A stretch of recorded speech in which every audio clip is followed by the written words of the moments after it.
So our first speaker is a true OG. He says he's old in the space.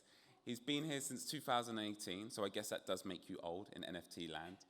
He goes by the name of Zoop, and he'll be exploring the manipulations when it comes to the NFT market. So please give him a warm morning welcome to Zoop. Thank you. Thank you so much. Hey, everyone. I'm Gauthier Zuppinger, and I think I'm some sort of a dinosaur in the NFT industry because I've personally discovered NFTs in December 2017. So yeah, things have changed a lot since. So today we are talking about the market manipulation in NFTs. So as you may know, nothing is perfect. And in the NFT industry, we'll have a look at the bad things. So, to give you a bit of context, so I'm the co-founder of a company called NFT.London. So we are a data platform. So historically, we are scrapping the chain, and we are basically gathering every transfer, every sale. And what we do is that we usually publish this kind of stuff, like actual books. We are probably the only one company in the space to publish books, and not only PDF. And the thing is that, so we have this website that you may know about. We do portfolio evaluation, we publish reports, like the one I've just showed you. And market manipulation. So, what is market manipulation? Maybe let's start with a really basic definition. We can consider that a sale is trying to manipulate the market as long as the goal is not to buy, sell, or own the asset, but just to make something visible, something that you are able to see on a platform like nonfungible.com. So as long as you want this trade to be visible and not just to own an asset, we can consider that as market manipulation. The two main ones are wash trading, the one we are going to look at today, and pump and dump, which is not only related to NFTs, of course. I think you have already heard about these kind of things. So, the first question is, why do people wash trade? What is the reason behind wash trading? If you find the motivation of wash traders, you will find wash trading pretty easily. The first reason is basically if you are running a collection, if you are running a marketplace, just to increase the market share, just to make it as visible as possible. If you are ranked #1 on a platform like our platform or others, that's a huge visibility for you. Being the #1 collection on top of everything else, before borders, before the sandbox, that's pretty cool. And that's usually the goal of wash traders. To artificially increase the price. So it's pretty simple. You have an asset which is worth 2 ETH, you just trade it with yourself for 10 ETH, 20 ETH. At the end of the day, that will look like this asset is worth 20 ETH, but it's not, just you and yourself. And the last one, and it's definitely the most important reason for wash trading, is to benefit from trading rewards. A couple of marketplaces have put that in place, is that the more you trade, the more reward you get at the end. So they have basically created a token, and you get part of this token at the end of a week or at the end of a month. And it can be extremely, extremely profitable for these guys. So we spend a lot of time with our team to identify wash trading. So from the really most basic patterns, like this one, where basically I have 2 wallets and I trade between wallet A and wallet B again and again and again.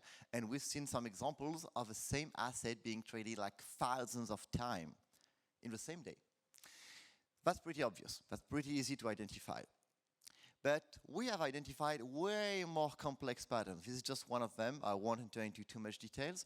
But wash trading is not only about A, wallet B. Sometimes it's dozens of wallets with specific patterns over time. It means that every week or every 2 weeks, the wallets will change, and you will just see some sort of a pattern in the transfer of assets. All the asset IDs will be exactly the same, these kind of things.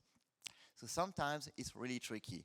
And let's be honest, we have not identified all the patterns, because the smarter we get, the smarter they get as well. So what is the state of wash trading in the NFT market?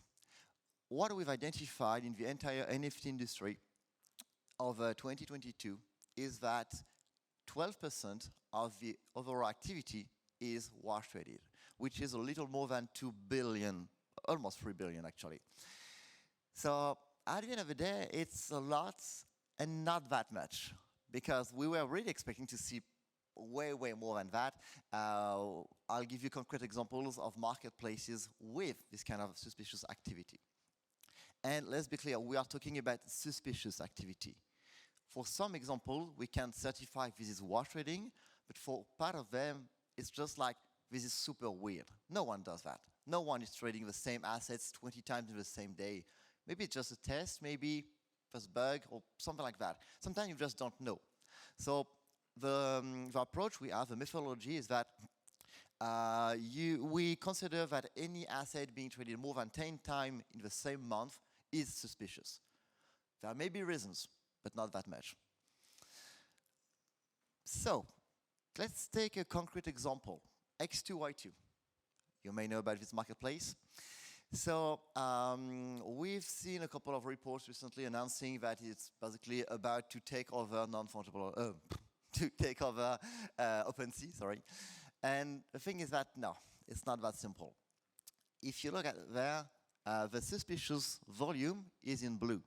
So in May, June, July, August, in July specifically, you have a little more than 500 million traded, which is pure wash trading. The rest is legit volume, or something that looks normal, let's say. So it's always curious when everything is in a bear market and you see a trend going up, like really up. So, yeah, it's pretty obvious. But if you look at the volume of sales, wash trading is almost invisible because there are not that many sales. So what does it mean is that the trading, the assets that are wash traded are of super high value. So it's not that many sales, but it's a lot of USD. And the bulk of USD is actually from wash trading. So some concrete examples, some concrete figures, sorry. So we have identified 86 assets being traded more than 100 times. And one specific asset has been traded 1,060 times, which is not a normal trading for a single asset. So I won't give you too much details about that, but we've identified some specific collections that are really a good fit for wash trading, specifically when you have no fees on the secondary market. Because let's be honest, it costs a lot of money to wash trade. You have to pay gas fees, you may have to pay royalties to the issuer of the asset. So if you don't have to pay any fees on the secondary market, it's way cheaper to wash trade. So these kind of collections, without any royalties, are a perfect fit for wash trading. The question now is, what is the impact of that? So we've mentioned that you have definitely an impact on the readability of the market. If you just look at global trends, you'll consider that some marketplaces are doing excellent. They are making millions or billions just because of this kind of activity. So that it may be a little complex to read the market due to that, but on the other end, and that's, in my opinion, maybe the most challenging part, is about the valuation of NFTs. It's something we've been doing since 2020.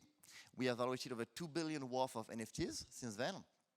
And we quickly identified that we had to take care of excluding some sales or some marketplaces because of this kind of activity. When you have, I don't know, an asset from Loot or Bored Ape or whatever being traded for 10 times the price, there's something weird. Should you take them in account to evaluate assets, to evaluate NFTs? No. So that's basically what we do. Now we have to exclude a lot of sales, a lot of suspicious outliers to get a proper valuation of NFTs. So it's not only about finding the right metadata or finding the right methodology or the right algorithm. It's about being able to exclude the right sales as well.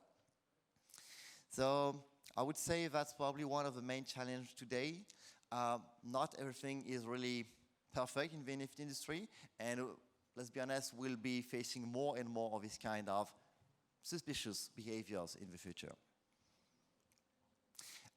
So I know that we don't have really the time for Q&A.